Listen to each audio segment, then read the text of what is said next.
Bismillahirrahmanirrahim. Assalamualaikum warahmatullahi wabarakatuh. Apa kabar mahasiswa semua?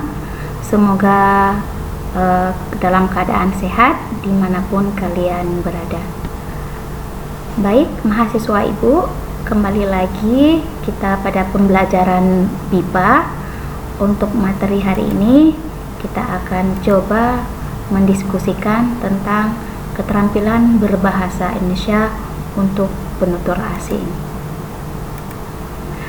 Baik, untuk materi hari ini, materi tentang keterampilan berbahasa Indonesia, ini akan kita diskusikan tentang di dalamnya nanti akan ada beberapa jenis keterampilan bahasa yang layaknya ada dalam pembelajaran bahasa pada umumnya. Baik, keterampilan berbahasa Indonesia itu seperti yang kalian ketahui ya. Ada yang pertama itu dibagi dalam empat hal atau dibagi dalam 4 kelompok. Yang pertama ada keterampilan mendengar atau menyimak. Yang kedua ada keterampilan berbicara. Yang ketiga ada keterampilan membaca, dan yang keempat ada keterampilan menulis. Baik, untuk yang pertama kita lihat ada yang namanya keterampilan mendengar atau menyimak. Keterampilan mendengar atau menyimak ini yaitu merupakan keterampilan yang pertama diperoleh seorang anak ya, atau diperoleh keterampilan yang pertama diperoleh oleh setiap manusia sejak lahir. Jadi keterampilan mendengar ini itu ada urutannya, itu pada urutan yang pertama dibandingkan dengan keterampilan bahasa lainnya. Kenapa demikian? Karena keterampilan mendengar atau keterampilan menyimak ini diperoleh oleh seorang manusia itu dari mulai lahir, sehingga bagi orang Islam itu bagi setiap ada kelahiran ya ataupun kita lahir itu diwajibkan untuk mengazan atau mengqamatkan gitu. Ini artinya bisa dikatakan bahwa aktivitas atau pendengaran seorang anak itu sudah berfungsi. Jadi ketika diazankan atau dikamatkan, seorang anak itu akan mendengar apa yang ada mendengar suara apa yang ada di sekitarnya. Atas dasar inilah dikelompokkan bahwa keterampilan menyimak ini merupakan keterampilan yang pertama diperoleh oleh setiap manusia. Kemudian kita lanjutkan dengan keterampilan yang kedua, yaitu keterampilan berbicara. Keterampilan berbicara ini akan diperoleh oleh seorang manusia itu seiring bertambah usianya ya. Jadi menurut beberapa pendapat ada yang mengatakan bahwa usia anak 10 bulan ini anak sudah mulai ya berbicara, yaitu dengan meniru suara-suara atau bunyi-bunyi yang didengar di sekitar lingkungannya, seperti suara orang tuanya memanggil dia ataupun suara-suara yang lain yang kira-kira sering didengar oleh anak tersebut. Mungkin pada usia 10 bulan ini ya, mungkin kemampuan berbicara seorang anak itu belum seperti layaknya seorang dewasa, tapi ini masih dalam tahap proses meniru bunyi-bunyi bahasa. Mungkin bahasa yang dikeluarkan dari seorang anak 10 bulan ini masih menyerupai bentuk-bentuk vokal atau yang suku kata yang mungkin ada kadang-kala sudah jelas ataupun yang sudah jelas atau sudah memiliki makna. Kemudian bisa dikatakan juga usia 10 bulan ini atau pada usia 18 bulan ini nantinya kemampuan berbicara seorang anak itu akan berkembang ya. Jadi usia 18 bulan itu anak sudah mulai bisa mengucapkan kata-kata, dan menurut pakar ahli usia 18 bulan ini anak-anak akan mampu nanti mengucapkan kosakatanya itu mencapai 200 sampai 300 kata. Kemudian kemudian usia anak 2 sampai 6 tahun ini kemampuan berbicara anak itu mulai berkembang lagi. Kalau yang tadi usia 18 bulan itu 200 sampai 300 kata. Kalau usia 2 sampai 6 tahun ini perkembangan kosakatanya itu bertambah menjadi 3000 kata. Kemudian kita lanjut dengan keterampilan yang ketiga, yaitu ada keterampilan membaca. Nah, keterampilan membaca ini merupakan keterampilan yang ketiga yang diperoleh seorang anak. Itu menurut pakar ahli, kemampuan seorang anak itu dalam membaca itu diperoleh usia prasekolah atau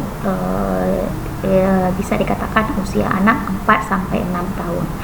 Jadi usia anak 4 sampai 6 tahun ini anak sudah mulai mungkin jika dibantu dari orang tuanya ataupun anak diberikan istilahnya di tempat bimbingan belajar atau sekolah seperti TK ya, atau PAUD, mungkin anak-anak akan mulai mengenal huruf pada usia 4 tahun, dan usia 6 tahun mungkin ada kadangkala anak sudah bisa membaca ya, walaupun masih terbata-bata. Ada kadangkala juga 6 tahun ini sudah lancar dalam membaca jika ada dukungan dari orang tuanya.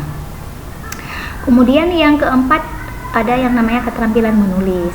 Nah, keterampilan menulis ini merupakan keterampilan yang terakhir yang diperoleh seorang anak setelah keterampilan berbahasa lainnya. Kenapa? Karena keterampilan menulis ini akan diperoleh seorang anak jika keterampilan yang lain itu sudah diperoleh.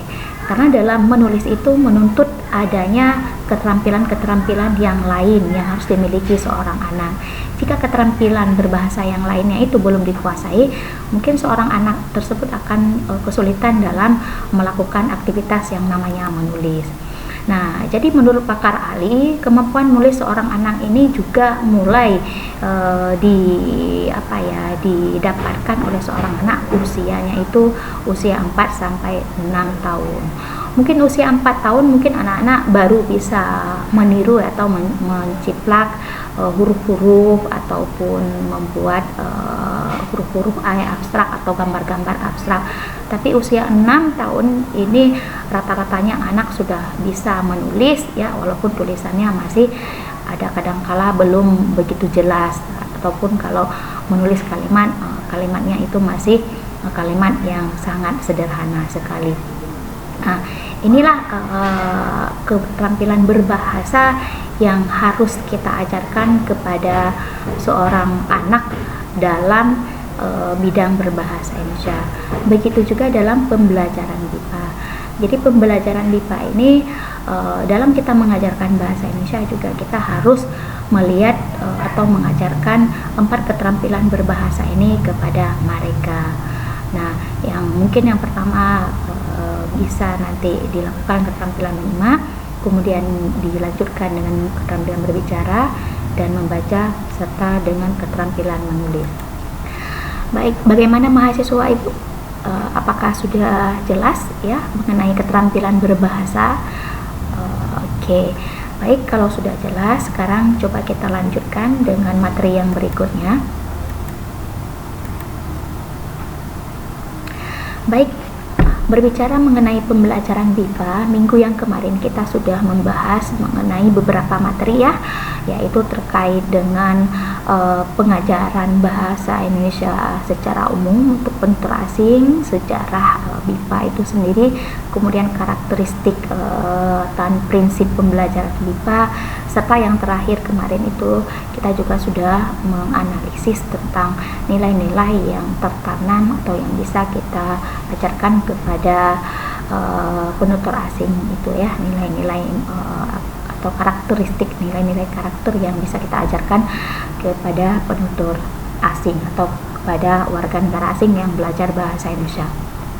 Nah, jadi kaitannya dengan hal tersebut, untuk kita ajarkan dalam pembelajaran MIPA, ini pengajaran bahasa Indonesia untuk 4 keterampilan yang tadi itu memiliki karakteristik yang berbeda ya, dibandingkan dengan pengajaran bahasa Indonesia untuk penutur aslinya. Jadi ada sedikit perbedaan ketika kita mengajar bahasa Indonesia untuk penutur yang asli bahasa Indonesia dengan kita mengajarkan bahasa Indonesia untuk penutur yang asing. Kenapa demikian? Karena hal ini dikarenakan memiliki latar belakang mereka yang berbeda, kemudian budaya mereka yang berbeda juga. Karena perbedaan tersebut ya, karena karakteristik tersebut sehingga membuat pengajaran bahasa Indonesia khusus untuk penutur asing ini sedikit berbeda dibandingkan dengan pembelajaran bahasa Indonesia pada umumnya.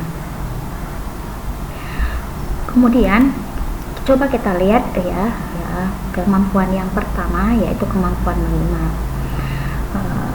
Keterampilan menyimak ini seperti yang kalian ketahui bahwa keterampilan menyimak ini termasuk dalam keterampilan reseptif. Apa itu keterampilan reseptif? Dalam bahasa Indonesia itu ada dua ya istilahnya, ada keterampilan reseptif dan satu lagi ada keterampilan produktif. Nah, keterampilan reseptif ini kalau yang kita lihat tadi 4 keterampilan berbahasa itu, untuk keterampilan menyimak dan keterampilan membaca itu termasuk dalam keterampilan reseptif. Apa itu keterampilan reseptif? Yaitu kemampuan menerima bahasa. Jadi dalam kemampuan menyimak ini, seorang pelajar itu tidak menuntut untuk menghasilkan sesuatu ya, atau tidak memproduksikan bahasa, tapi hanya yang dituntut itu menempatkan seorang itu untuk menerima dan memahami bahasa saja. Jadi untuk keterampilan menyimak dan untuk keterampilan membaca ini, keterampilan tersebut digolongkan dalam keterampilan yang pasif, tidak keterampilan produktif. Kemudian keterampilan menyimak juga ini ya, mungkin ini tidak asing ya, sering dikait-kaitkan dengan ada istilah mendengar, mendengarkan, dan menyimak. Nah, ada 3 hal ini yang sering dikaitkan dengan keterampilan menyimak. Nah, sebenarnya apa perbedaan antara 3 istilah kata tersebut? Oke. Di sini saya sudah menyiapkan 3 ya gambar ilustrasi. Coba diperhatikan. Ada gambar yang pertama ya.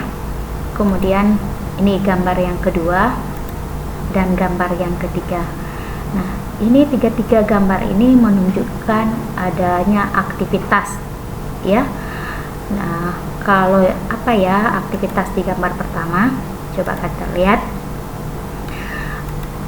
Kalau gambar yang pertama ini ada aktivitasnya. Ini kita misalkan ada si Bambang ya bersama teman-temannya sedang asik bermain bola di lapangan yang letaknya berdekatan dengan jalan raya.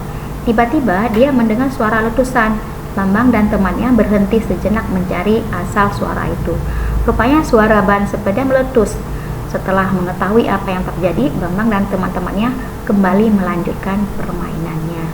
Ini mungkin sedikit istilahnya cerita ya, berdasarkan gambar pertama ini atau aktivitas yang ada di gambar pertama. Kemudian gambar kedua, apa aktivitas di gambar kedua ini? Ini kita misalkan Tini sedang menyapu lantai ya, lantai rumah sambil mendengar kaset Chrisye yang berisi lagu-lagu kegemarannya. Tini bekerja sambil mengikuti nyanyian tersebut yang sengaja di setelnya. Dan gambar yang ketiga, apa aktivitasnya?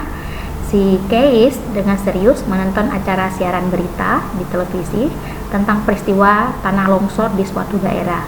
Keis tidak hanya melihat gambar atau visual yang tampak di layar kaca, tapi dia juga mencermati kalimat-kalimat yang diucapkan penyiar sambil berkali-kali dia memberikan komentar.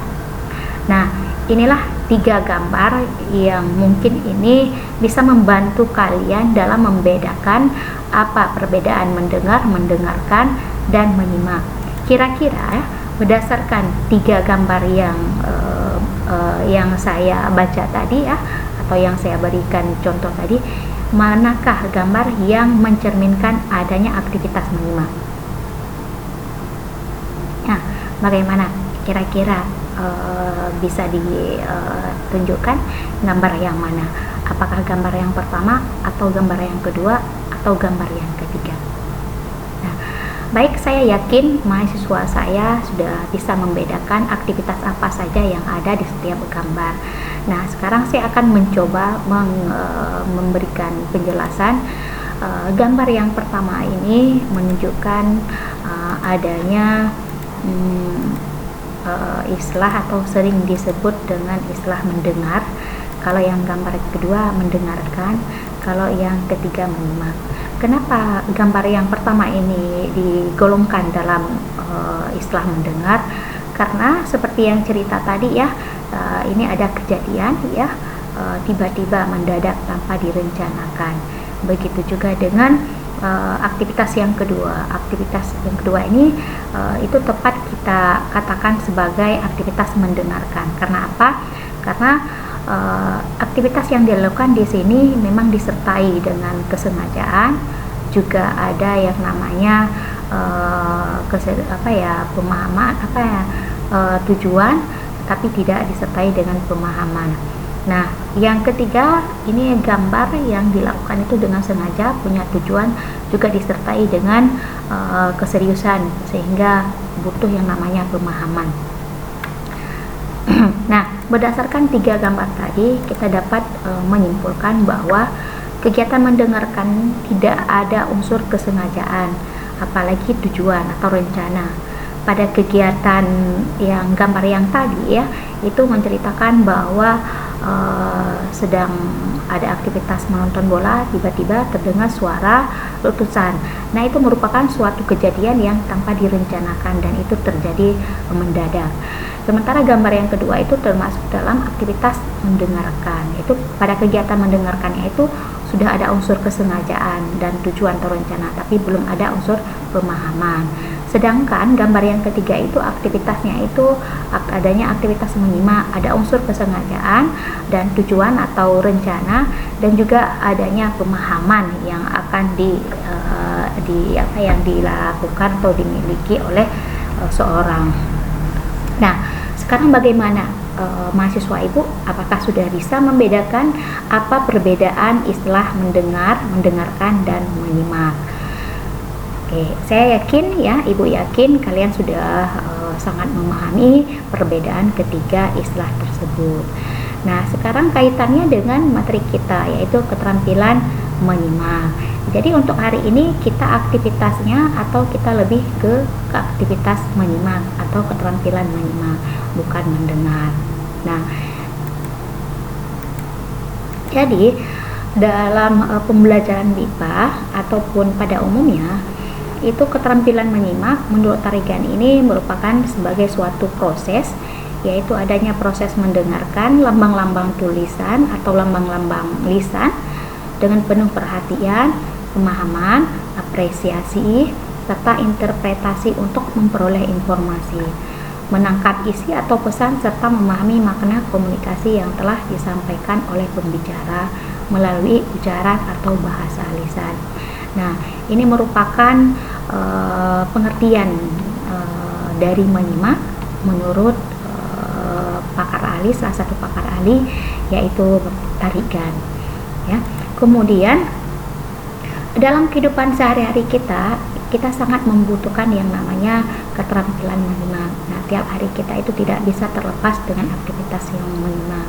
Ya, dalam rangka untuk memahami pesan, gagasan, atau perasaan yang ingin disampaikan kepada orang lain, agar tidak terjadi kesalahan dalam komunikasi.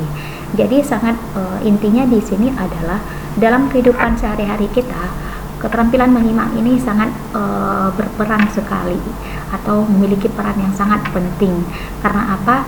Jika kita tidak melakukan penyimakan dengan baik, maka kita akan terjadi kesalahan atau terjadi miskonsepsi dalam memahami maksud atau tujuan dari lawan bicara kita. Untuk itu ya, kita perlu mendengar atau menyimak sesuatu itu dengan baik sehingga informasinya itu lebih jelas. Nah, begitu juga dengan seorang mahasiswa, itu memang harus terus dilatih ketajaman dalam keterampilan menyimaknya. Agar apa?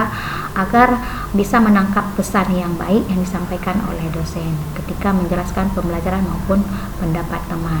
Jadi dengan melatih ketajaman dalam keterampilan menyimak, ini nantinya akan bisa membantu kalian dalam memahami materi-materi yang disampaikan oleh dosen, sehingga tidak terjadi perbedaan antara mahasiswa yang satu dengan mahasiswa yang lainnya. Nah, kemudian bagaimana kita mengajarkan pembelajaran BIPA terkait dengan menyimak itu sendiri.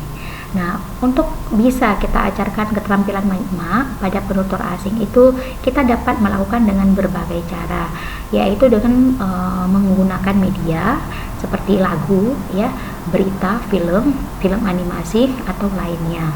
Nah, misalnya kita ingin memilih sebuah media lagu. Nah, kita bisa memutarkan lagu. Mungkin lagu di sini bisa kita bawa lagunya itu lagu daerah mungkin.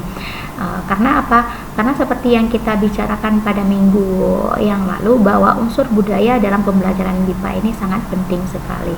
Jadi selain pelajar bahasa asing ini memperoleh bahasa Indonesia yang untuk untuk bisa berkomunikasi dalam kehidupan sehari-hari, tapi juga mereka bisa mendapatkan budaya-budaya dalam belajar BIPA ini. Jadi tidak salahnya dalam pembelajaran BIPA ini kita bisa memasukkan unsur budaya, terutama ketika kita mau mengajarkan keterampilan menyimak, kita bisa menyelipkan unsur budaya tersebut. Misalnya ada lagu bisa mungkin lagu yang mungkin bahasanya bahasa Indonesia, dan bisa juga kalau kita selaku pengajarnya itu bahasa Aceh, mungkin bisa kita putarkan salah satu lagu budaya kita, yaitu lagu daerah Aceh. Begitu juga dengan berita atau film animasi atau lainnya. Jadi dengan adanya media lagu, berita, film ya, atau film animasi, jadi mereka itu bisa menyimak lagu, menyimak berita yang dibacakan, ataupun bisa menonton kemudian menyimak juga film yang mereka tonton. Dari apa yang disimak nanti mereka bisa kita minta untuk menulis, ya, memberikan komentar ataupun membuat dalam bentuk rangkuman apa yang mereka dapatkan dari apa yang kita tunjukkan. Jadi dengan demikian pembelajaran keterampilan menyimak untuk warga negara asing ini akan lebih menarik, ya. Karena apa? Karena mereka bisa belajar menyimak itu sambil mungkin menikmati musik dan sambil menikmati hiburan seperti film. Kemudian kita lanjut untuk yang kedua, keterampilan berbicara. Bagaimana dengan keterampilan berbicara? Keterampilan berbicara ini termasuk keterampilan yang sangat produktif, ya, atau termasuk dalam keterampilan produktif. Nah, seperti yang saya katakan tadi, ya, keterampilan berbahasa itu ada dua, keterampilan keterampilan produktif dan keterampilan reseptif. Nah, untuk keterampilan berbicara dan menulis ini termasuk ke dalam keterampilan produktif. Produktif artinya apa? Keterampilan berbicara dan menulis ini akan memproduksikan bahasa, yaitu dalam bentuk lisan dan tulisan. Kalau berbicara ini nantinya mereka akan bisa kita latih untuk berbicara, sementara keterampilan menulis mereka nanti akan kita latih untuk bisa menulis. Nah, keterampilan berbicara itu merupakan suatu proses, ya, untuk mengungkapkan atau mengekspresikan atau menyatakan serta menyampaikan ide, pikiran, gagasan atau isi hati kepada orang lain dengan menggunakan bahasa lisan yang dapat dipahami oleh orang lain. Kemudian di sini juga ada salah satu pendapat yang saya ambil, yaitu dari Tarigan tahun 2008 itu halaman 14, mengatakan bahwa keterampilan berbicara itu merupakan suatu keterampilan atau kemampuan dalam mengucapkan bunyi-bunyi artikulasi atau kata-kata untuk mengekspresikan, menyatakan atau menyampaikan pikiran, gagasan serta perasaan. Nah, jadi keterampilan berbicara ini dapat disimpulkan bahwa suatu keterampilan yang digunakan oleh seseorang itu dalam mengungkapkan suatu hal, menyampaikan suatu informasi, menyampaikan suatu gagasan ataupun perasaan-perasaannya melalui bahasa, melalui berbicara. Nah, bagaimana kalau kita mengajarkan keterampilan berbicara untuk penutur asing? Nah, seperti yang kita ketahui bahwa ada beberapa hasil penelitian yang telah dilakukan oleh peneliti, dikatakan bahwa keterampilan berbicara ini merupakan salah satu keterampilan berbahasa yang sangat signifikan untuk proses pembelajaran BIPA ini. Karena apa? Karena keterampilan berbicara ini akan dapat meningkatkan kepercayaan diri seorang dalam berkomunikasi.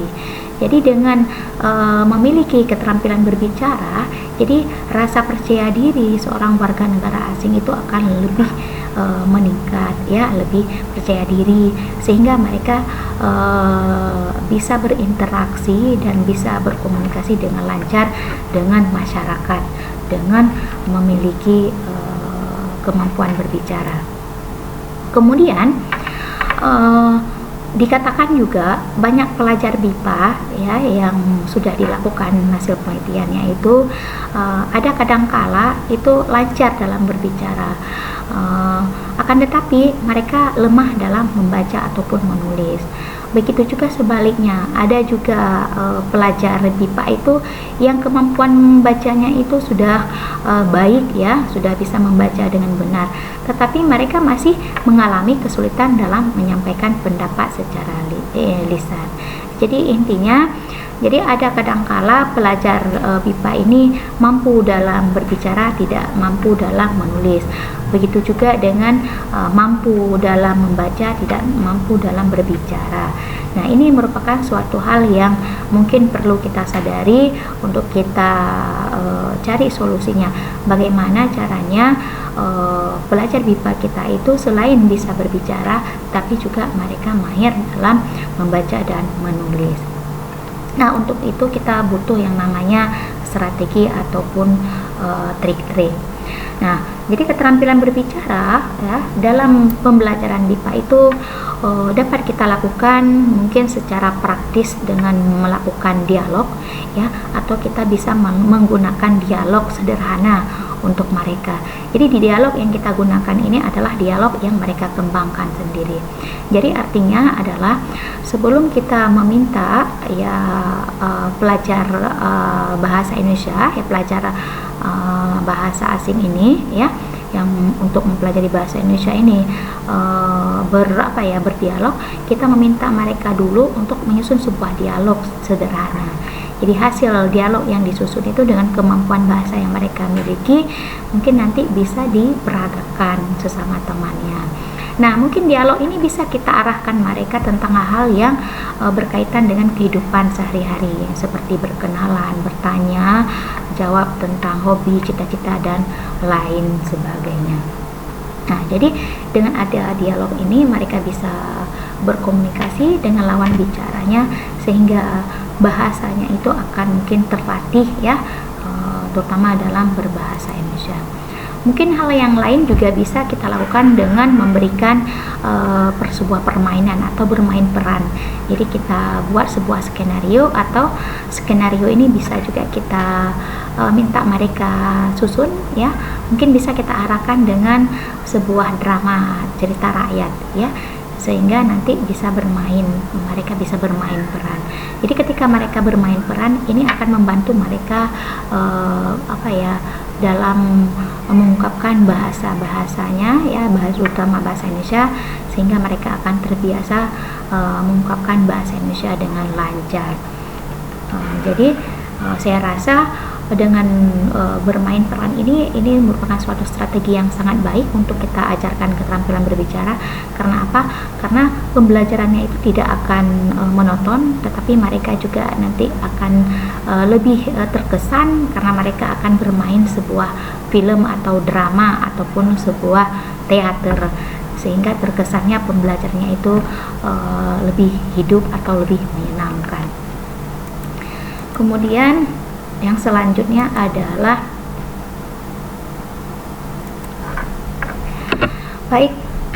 selanjutnya di sini saya menghadirkan ada dua pendapat pakar ya yang berbicara mengenai keterampilan berbicara. Ini menurut si Brown dan si Yule ya, mengatakan bahwa pembelajaran berbicara itu pada tingkat pemula itu harus dimulai dengan pemberian model kalimat pendek yang lengkap dan frase-frase yang diproduksi langsung oleh pengajar.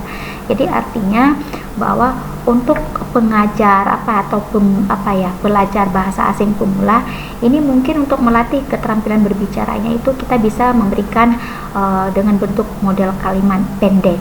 Jadi mereka mungkin akan lebih menguasainya ya. Jadi hal ini mungkin bisa dilakukan agar pelajar bahasa asing itu mungkin akan meniru secara langsung sebelum mereka dapat memproduksikan bahasa sendiri. Kemudian juga ya proses yang diberikan seperti yang tadi ya, mungkin ini akan dalam bentuk ya untuk yang pemula itu bisa dalam bentuk pelafalan, menghubungkan kata dengan kata ya, kemudian menghubungkan kata dengan apa yang ada di dunia nyata melalui representasi visual mereka, memastikan makna, bentuk dan hubungan sintaksisnya. Jadi untuk untuk pelajar pemula bahasa Indonesia ini mungkin keterampilan berbicara lebih diarahkan kepada nanti pelafalan ya, menghubungkan kata dengan dunia nyata sehingga nanti bisa menulis kalimat-kalimat sederhana dan nanti disertai dengan makna-makna yang terkandung di dalam kalimat tersebut. Nah, bagaimana mahasiswa Ibu, kira-kira untuk dua keterampilan yang sudah kita bahas tadi sudah bisa dipahami ya? Nah, baik, sekarang kita lanjut untuk keterampilan yang ketiga, yaitu keterampilan membaca, dan yang keterampilan yang keempat yaitu keterampilan menulis. Nah, jadi begitu juga ya dengan keterampilan membaca dan menulis. Jadi dalam pembelajaran MIPA itu untuk keterampilan membaca dan keterampilan menulis ini juga ini harus disesuaikan dengan tingkat kemampuan pembelajar atau pelajar itu sendiri. Nah, kalau misalnya warga negara asing itu untuk tingkat pemula itu harus diberikan bacaan dalam bahasa Indonesia yang sederhana. Jadi jangan kita berikan teks atau cerita-cerita atau teks bacaan dalam bentuk yang panjang yang bahasanya sulit untuk dipahami. Karena apa? Karena itu akan menyulitkan mereka. Jangankan untuk membaca, mungkin untuk memahaminya itu juga sangat sulit. Jadi untuk keterampilan membaca ya untuk mereka itu disesuaikan dengan kemampuan pelajarnya. Mungkin yang pemula bisa diberikan bacaan yang sederhana. Kalau untuk tingkat yang menengah mungkin bisa diberikan bacaan ya bahasa Indonesia yang agak kompleks ya mungkin lebih panjang, yang mungkin bahasanya lebih ada peningkatan atau lebih bervariasi. Kemudian untuk tingkat lanjut mungkin bisa diberikan teks bacaan bahasa Indonesia yang lebih kompleks, lebih bacaannya lebih panjang, mungkin lebih bervariasi lagi. Jadi dalam keterampilan membaca ya itu materi-materi bacaan itu dapat dikembangkan oleh pengajar itu sendiri, yang diambil mungkin dari majalah anak-anak atau bacaan yang ada pada buku bahasa Indonesia untuk di sekolah dasar, dan bisa juga mungkin dipilih topik-topik yang menarik sesuai dengan minat pelajar PIPA itu sendiri. Jadi intinya mahasiswa Ibu, ketika kalian mengajarkan keterampilan membaca untuk penutur asing ini, pertama hal utama yang harus kalian perhatikan adalah kalian harus melihat ya atau menyesuaikan kemampuan belajarnya itu ada di level mana, kemudian baru kalian sesuaikan untuk pembacaannya. Karena apa? Karena dalam membaca ya, dalam keterampilan membaca ini intinya adalah kita bisa mengajarkan membaca mereka itu dengan menghadirkan teks bacaan. Nah, jadi teks bacaan yang kita hadirkan untuk pelajar BIPA ini tidak sembarangan, otomatis teks bacaan yang sesuai dengan tingkatan kemampuan mereka. Kenapa begitu? Karena dengan kita menyesuaikan teks bacaan sesuai dengan kemampuan mereka, ini akan membantu mereka dalam belajar bahasa Indonesia, sehingga mereka secara bertahap akan mendapatkan atau memperoleh bahasa Indonesia itu. Begitu juga dengan keterampilan menulis. Nah, untuk keterampilan menulis juga kita harus sesuaikan dengan tingkat kemampuannya. Nah, untuk tingkat pemula mungkin kita bisa mengajarkan kepada mereka mungkin penulisan, huruf, kata, mungkin dengan menghadirkan media gambar ya. Kita bantu ada gambar, kita meminta mereka untuk menulis apa yang mereka lihat atau gambar apa itu.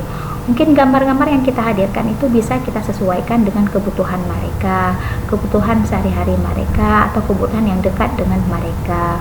Kemudian setelah itu juga kita bisa nanti secara bertahap kita arahkan mereka untuk lebih kepada pengembangan kalimat. Pengembangan kalimat ini mungkin lebih kepada pengembangan kalimat yang sederhana berdasarkan gambar. Nah, kalau mereka sudah mungkin sudah mampu ya menulis kalimat sederhana berdasarkan gambar, mungkin untuk latihannya kita bisa memberikan atau meminta mereka menulis sejumlah kalimatnya itu dengan memberikan kata-kata kunci. Jadi mereka bisa mengembangkan sendiri kalimat berdasarkan kata kunci tersebut. Nah, kemudian untuk tahap terakhir untuk kegiatan menulis ya, setelah mereka bisa mengembangkan kalimat sederhana, mungkin nanti bisa kita naikkan levelnya itu pada penulisan paragraf ya, paragraf yang mungkin bisa kita mulai dengan meminta mereka menulis pengalaman sendiri belajar bahasa Indonesia itu dalam bentuk paragraf. Mungkin untuk yang pertama kita minta mereka untuk menulis satu paragraf dulu, mungkin yang berikutnya 2 paragraf, 3 paragraf kita naikkan. Jika mereka sudah mampu, nanti kita minta mereka membuat sebuah cerita ya, pengalaman berdasarkan pengalaman mereka sendiri, sehingga akan melahirkan sebuah karya dari mereka itu sendiri. Jadi intinya adalah dalam kita mengajarkan keterampilan berbahasa kepada penutur asing ini harus kita sesuaikan dengan kebutuhan mereka, kita sesuaikan dengan kemampuan mereka. Nah, seperti yang saya katakan tadi, kita mengajarkan warga negara asing belajar bahasa Indonesia ini sedikit berbeda dengan kita mengajarkan bahasa Indonesia untuk penutur aslinya. Jadi berbeda. Jadi untuk itu mohon untuk dipelajari lagi ya karakteristiknya ya untuk belajar bahasa asing itu seperti apa. Kemudian hal yang lain mungkin bisa didalami pengetahuannya dalam bidang bahasa Indonesia, sehingga itu nantinya bisa membantu kalian dalam mengajar bahasa Indonesia, khususnya 4 keterampilan berbahasa ini kepada warga negara asing. Nah, bagaimana mahasiswa ibu semua, apakah sudah bisa dipahami keterampilan yang harus diajarkan seperti apa untuk pelajar BIPA ya? Saya rasa semuanya sudah sangat jelas. Mungkin nanti bisa diulang kembali, bisa dilihat lagi materi ini untuk lebih dikuasai. Mungkin untuk pertemuan hari ini kita cukupkan sampai di sini ya. Semoga apa yang Ibu berikan pada kali ini bisa bermanfaat untuk kalian semua. Ibu akhiri, wabillahi taufiq wal hidayah. Assalamualaikum warahmatullahi wabarakatuh. Sampai ketemu lagi pada pertemuan berikutnya.